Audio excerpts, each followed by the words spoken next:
Yo, what's going on, guys? This is mantismma, guys. I am back with another video. I hope you guys are having an amazing day today. I wanted to make this video for you guys because I am so incredibly confident that Paddy Pimblett is going to beat Justin Gaethje at UFC 324 in a little under 3 weeks. I'm so excited for that card. I have missed the UFC. I don't know about you guys. I've missed the UFC so much. But please, guys, before I get into the video, please like and subscribe. It helps me out a lot. It helps my channel grow, and it definitely keeps me motivated to keep making content and videos for you guys. But without further ado, let's get right into the video, guys. Breaking down UFC 324, and yes, I'm going to make a breakdown video of UFC 324 from the early prelims to the main card in about a couple weeks, breaking down the whole card and all the fights on the card.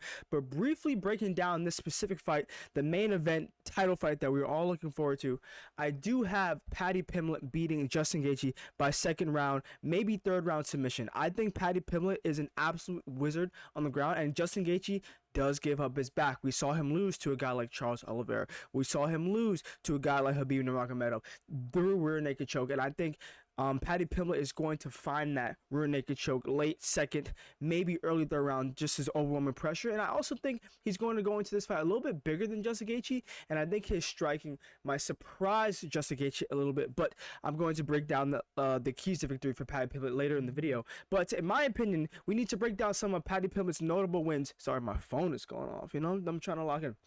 We need to break down Paddy Pimblett some of his notable wins, and it's only 3, right? I obviously only have Michael Chandler, Bobby Green, and Tony Ferguson here, but people need to start respecting Paddy Pimblett and the fighter that he actually is and the dominant force that he actually is. If you told a UFC fan 2-3 years ago that Paddy Pimblett would be the UFC Lightweight Champion of the world, you probably get laughed at. You probably would get clowned. I mean, you might say that, okay, well, maybe he could get to a title fight, maybe he has a chance to be top 3, but not actually win the belt. I mean, there's no way. I'm telling you, there is a way. First step that Paddy Pimblett needs to do in order to win this fight, if I'm being very honest, is to come out in cornrows. I mean, there's really no other way that Paddy Pimblett will win this fight if he does not come out and fight Justin Gaethje with cornrows. He's undefeated in cornrows, and I just think it's funny how this dude from Liverpool just comes out and fights in cornrows. It just activates that dog in him. So he really needs to come out in cornrows. I think it's absolutely essential for him to win this fight.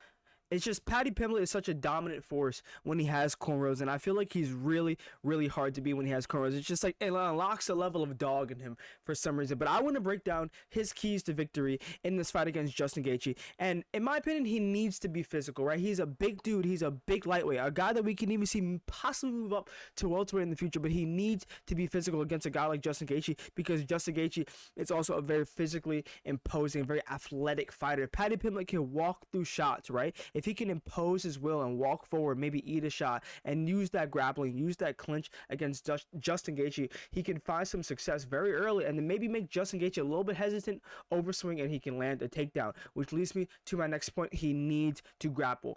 Paddy Pimblett is one of the most dominant grapplers we have in the division, and he is a jiu-jitsu ace. It's no secret that once he gets you on the ground, that's where he wants the fight to be, and he can hold you on the ground because he is so physical, and he can find a rear naked choke, which is why I feel like Paddy Pimblett will submit Justin Gaethje with the rear naked choke in the late second to third round.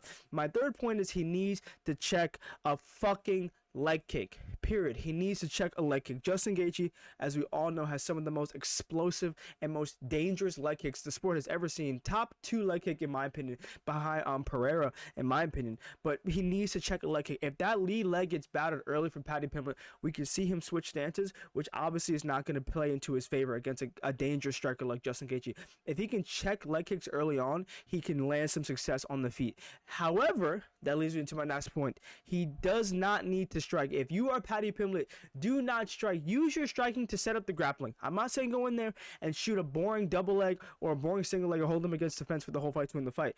If he does that, I wouldn't really be surprised, but do not go into the Justin Gaethje fight thinking, I'm an elite striker, I'm going to strike with Justin Gaethje, because that is how people get their chins cracked. He's a scouser. We know he doesn't get knocked out, but against a guy like Justin Gaethje who's hungry to finally touch UFC gold, real, not interim, real UFC gold, he might get knocked out if he tries to go in there and strike with a guy like Justin Gaethje. I feel like Paddy Pimblett needs to go in there and not strike.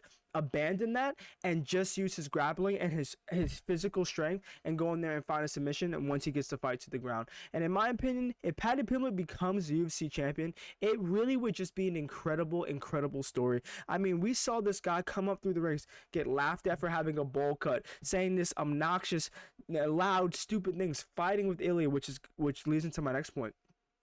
I just think it would be absolutely incredible, not only for him but for the UFC, because then it builds a super fight, right? We can see potentially maybe by the end of the year, depending on if Ilya comes back. You know, it's a little bit tricky, obviously, with Ilya's situation. You know, he has some illegal things going on, stuff like that.